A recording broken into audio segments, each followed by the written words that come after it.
For years, fans have wondered if the son of one of the most terrifying big men WWE ever produced would follow in his father's footsteps. Now it's official. He's not just signed, he's already made his television debut, and he did it by storming out of the crowd and laying out 2 NXT stars before anyone even knew what was happening. Umaga's legacy just walked back through WWE's doors.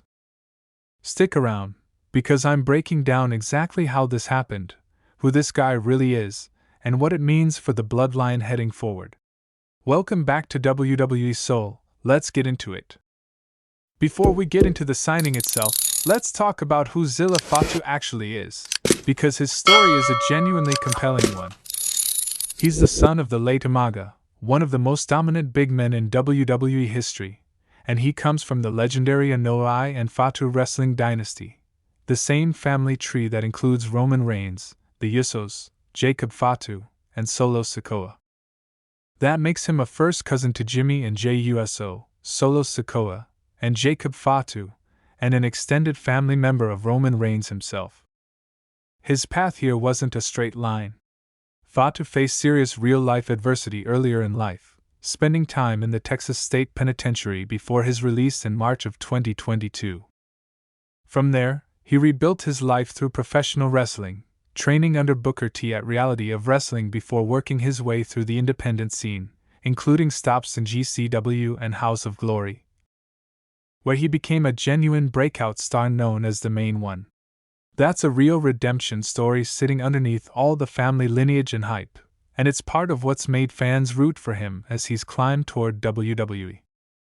Now let's walk through exactly how this signing played out, because it built up over several months before becoming official. Reports of WWE's interest in Fatu go back to June, when Fightful Select reported that WWE expected to sign him if a deal wasn't already in place. From there, the signs kept stacking up. In early August, Fatu dropped his House of Glory Crown Jewel Championship to Amazing Red, and the way that moment was handled felt like a send-off. Red wished him good luck on the mic, and commentary framed it as a farewell, while the crowd chanted his name.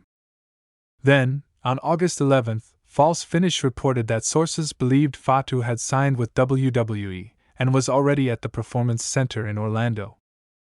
That same night, all speculation ended. Fatu made his official WWE television debut on NXT, and it wasn't a quiet, sit-down introduction.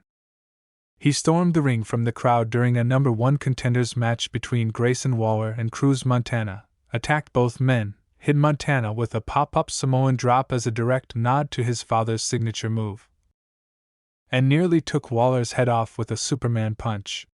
He followed that up with an USO splash to both men before turning his attention to NXT champion Tony D'Angelo, who was sitting ringside. He capped the segment off by declaring, "New sheriff in town. The Main One. Zilla Fatu." Commentator Booker T, who also happens to be the man who originally trained Fatu, called the moment live, and it's about as strong a debut as a second-generation star could ask for. Here's where things get really interesting, because the timing of this debut lines up perfectly with everything else happening in the Bloodline story right now. Just 1 week before Fatu's debut, WWE had already set up a segment where Jey Uso is scheduled to deliver Solo Sikoa to Roman Reigns on Raw. Solo has been isolated ever since Tama and Tala Tonga walked out on him, and Reigns has been actively working to manage his side of the Bloodline throughout this entire stretch. Bringing in a fresh, hard-hitting family member right at the moment Solo needs an ally the most is about as clean a storytelling opportunity as WWE could ask for. It's also worth remembering that Reigns himself has openly talked about wanting to unite his family and run WWE the way the Bloodline did in its biggest moments. Adding a new blood member with real family legitimacy, someone who isn't just aligned with the group, but is an actual Anoa'i and Fatu descendant, plays directly into that stated ambition. Now let's separate what's confirmed from what's still genuinely up in the air. What's confirmed: Fatu has signed with WWE. He's currently working out of NXT, and his debut segment is exactly as I described it: real, aired WWE programming. What's not confirmed: how long he stays in NXT, and whether he ends up connected to the Bloodline storyline on the main roster at all. One piece of reporting is worth flagging clearly as speculation rather than fact. It's been floated that WWE could use NXT as a short runway for Fatu given the brand's current need for stronger male stars. But that his time there could end up being brief specifically because Solo Sikoa's current main roster situation creates such an obvious opening for him. That's a logical read based on the storytelling pieces already in place, not a confirmed call-up plan. Here's the fun what if on top of that. If WWE really does want Fatu to become Solo's ally the way some reports suggest. Imagine him showing up right as Jey Uso tries to hand Solo over to Reigns, arriving just in time to give Solo backup he desperately needs, and instantly reshaping the entire power balance of the Bloodline war. That would be an explosive way to bring him to the main roster, but again, that's speculation, not something WWE has announced.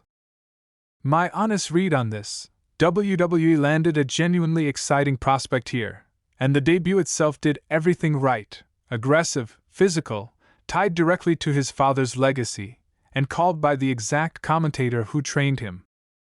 Whether he ends up entangled in the Bloodline story immediately or gets a longer runway in NXT first, Zilla Fatu already looks like one of the more compelling new additions to the Anoa'i family tree in years. So that's the full story behind Zilla Fatu's confirmed WWE signing, the redemption arc, the independent scene run, and an NXT debut that immediately made a statement. Umaga's legacy is officially alive in WWE again. I want to know what you think in the comments. Should WWE keep Fatu in NXT to develop, or rush him to the main roster to help Solo Sikoa? And how excited are you to see him fully embrace his father's legacy in the ring? If you enjoyed this breakdown, smash that like button, subscribe if you haven't already, and turn on notifications so you never miss an update. Drop your thoughts below, I read every comment. Thanks for watching. Long live the soul. Peace.